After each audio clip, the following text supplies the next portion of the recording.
आज कर्कट राशि, आज तेस्रो भावमा चन्द्रमा र चित्रा नक्षत्रको मेलले तपाईको पराक्रमलाई नयाँ उचाइ दिनेछ।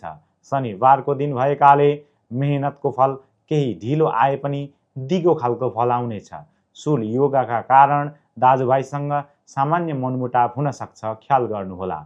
स्वास्थ्यमा हात वा काँधमा चोटपटक लाग्ने डर रहेकाले सतर्क रहनुहोला। गर करणले तपाईको सामाजिक प्रतिष्ठा बढाउने काम गर्नेछ। दिउँसो 3 बजेपछि चन्द्रमाको तुलामा प्रवेशले घरमा सुखद वातावरण सिर्जना गर्नेछ। नयाँ व्यावसायिक सम्बन्ध गाँच्नका लागि आजको साँझ निकै उपयुक्त रहनेछ। नयाँ खालका व्यवसाय सम्बन्धी कामहरू अड्केका रोकेका छन् भने आजको दिन एकदमै महत्त्वपूर्ण रहेको छ।